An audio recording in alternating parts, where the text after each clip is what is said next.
His first trip abroad and his secret mission is he must get the best education he could find and answer his life question. What could he do to help his oppressed motherland?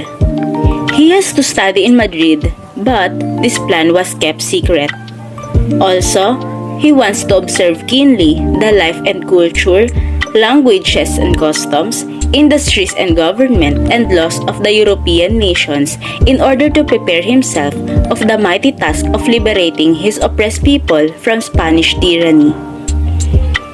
Rizal first departed the Philippines on May 3, 1882. His first voyage overseas was to Spain, and he boarded Salvaclora using a passport issued to Jose Mercado that his uncle Antonio Rivera had obtained for him.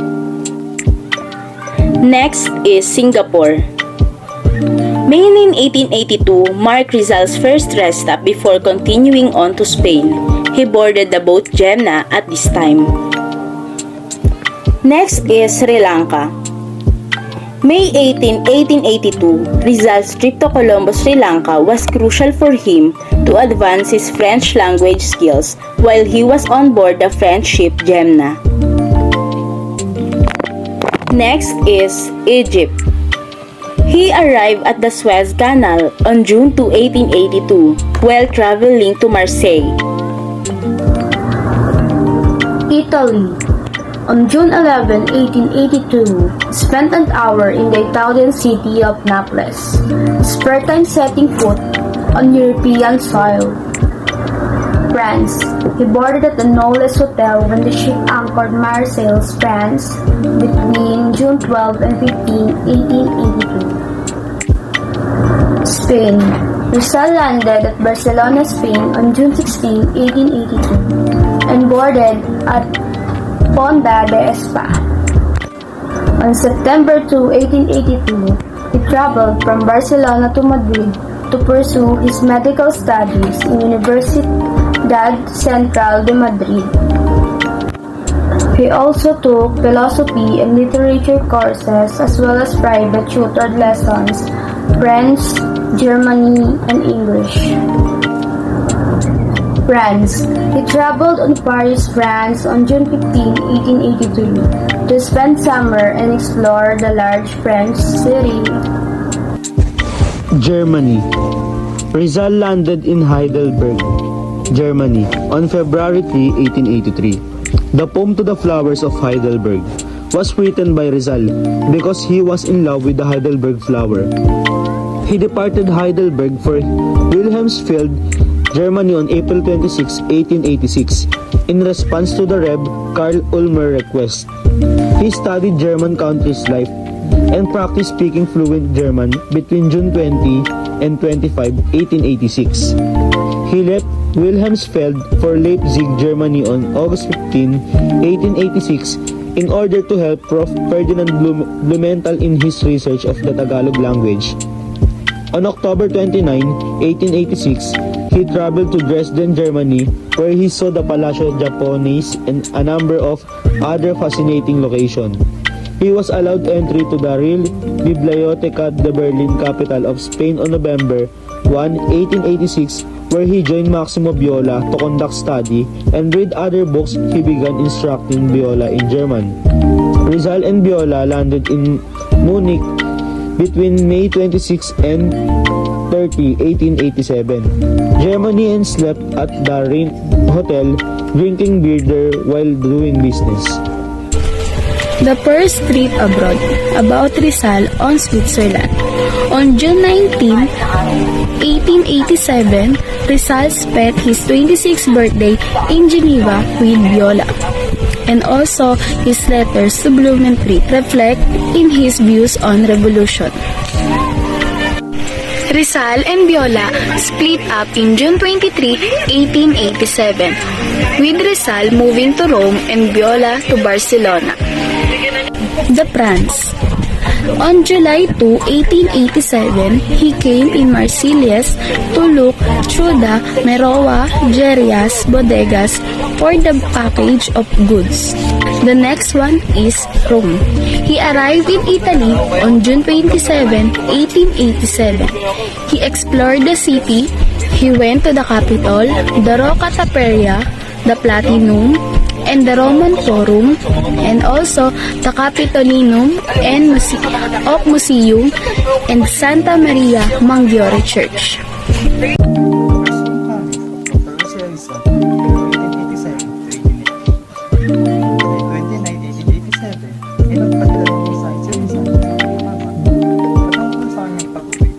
Sabi niya sa sulat ay ika-15 ng Hulyo, uuwi diyan sa ating bansa at magkakasama-sama tayo hanggang sa ika-30 ng Agosto.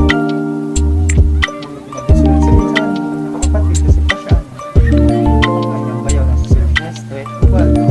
Kasi namin ang kanyang kaibigan ng si Jose Isidro o kilala sa kanyang palayo, Diego. Ang iba pa ng kanyang kaibigan, tawag siyang umuwi muna sa kandahilan ng pagpupuligat ng nagdahilan ang luwat ng mga flyers o palig-palig. Ngunit pinsan, apat na rason bakit siya pinatumuwi sa kabila ng mga kapala ibinigay sa kanya ng kanyang mga kapatalo ng Pilipino. Ang pinakang rason ay nagdala na ng mga Manila dahil sa katarata. Rizales ang physician na nag-aral ng ophthalmology sa ilalim ng dalawang prominent European and si Otto Wecker. Kaya napagtagumpayan niya ang unang operasyon niya at iyon ay pagtanggal ng katarata sa mata ng kanyang mata. Sumunod ay pagtanggal niya ang kanyang mga kababayan na nakakit sa kamay ng mga Kastila.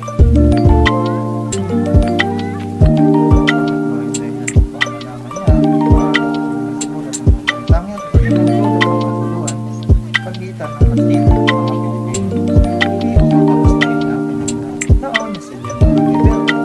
Sa kadahilan ng hindi na mula dito. Hindi na alam dahil nananayuhin sa Leonora at hindi makapagpatagal ng Vidal ay dahil ang inauman ng Leonora ay mas pabor kay Henry Charles Kipping, isang Englishman na railway engineer na kung saan nabigat kay Leonora Rivera. Delightful trip of Rizal to Manila. First, Rizal left to Rome by the train from Marcellus, a French port, which he researched without mishap. On July 3, 1887, he boarded the steamer Gemna, the semi-steamer which brought him to Europe 5 years ago. There were about 50 passengers, including 4 Englishmen, 2 German, 3 Chinese, and 2 Japanese, including many French. Also, the one Filipino who is Rizal. Rizal was the only one among them who can speak many languages, so that he acted as an interpreter for his companions. The steamer was en route to the Orient via Suez Canal. Rizal thus saw this historic Suez Canal for the second time. The first time was when he sailed to Europe from Manila in 1882.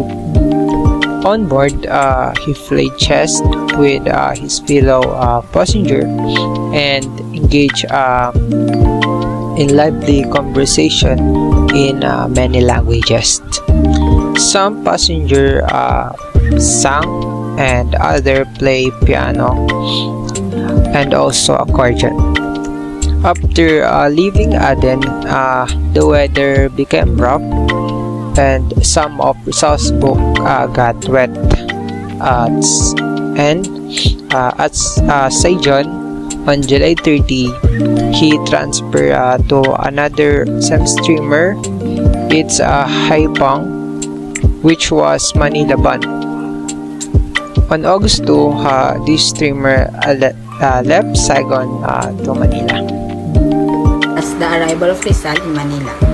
Rizal arrived in Manila accompanied by his sister Lucia on the 26th of July 1892. Like the heroes of old, he was awaited by a crowd watching or spying on him before he was consecrated to history. The Carabineers, headed by their commandant, a captain and lieutenant of the Guardia Civil Veterana, and a sergeant in civilian clothes were there. In afternoon at 4 p.m. Rizal proceeded to Malacañang Palace, residence of Governor General Eulogio Despujol. When he arrived in Manila, he announced of a series of reforms which created a certain wave of popularity on his favor. On Wednesday, the 29th of June, he went to Malacañang for his appointment with Governor General. The interview lasted for 2 hours. He did not succeed in obtaining the freedom of his brother. He left with the prospect of succeeding in the near future. On the next day, he had another meeting with Despujol. This time, the matter of the Borneo settlement was taken up. Despujol expressed strong opposition to the idea. The Governor General offered lands, Alig, and the half of Calamba. In this particular session, Despujol annulled the deportation of Rizal's brother, and on Sunday, July 3, Rizal went personally to thank the governor and inform him that his father and brothers were arriving by the first boat available. On this night of July 3, Sunday, Rizal went to the house of Doroteo Onjunco, where the organization La Liga Filipina was founded. On July 5, Tuesday, all the houses Rizal had previously visited were searched by the police. On the 6th of July, the most dramatic conference between Rizal and the governor took place. Despujol then informed Rizal that he was under arrest as of the moment, and his nephew and assistant Ramon Despujol would escort him in the palace coast to Fort Santiago. From July 6 to 14, he was in a state of incommunicado. The same night that Rizal was held incommunicado at Fort Santiago, a group of resolution men secretly met in the house of Deodato Arellano, Andres Bonifacio, Valentin Diaz, Teodoro Plata, Jose Dizon, and Ladislao Diwa. It has been said that it was at this meeting that Katipunan was founded. Happy Homecoming. After 5 years of memorable sojourn in Europe, Rizal arrived in the Philippines on August 6, 1887, and proceeded to Calamba on August 8, 1887. Some of these lived a quiet life as a doctor, but peace was not at hand for him. Because of his novels, the friars were angry that he came home despite the warnings of his brother Preciado, his brother-in-law Silvestre Ubaldo, and his friend Lumitri. It was a happy homecoming for Jose, but his family was worried about his safety. His novel Noli Me Tangere had stirred the heartlessness among the friars who accused him plundering the church, spreading subversive ideas.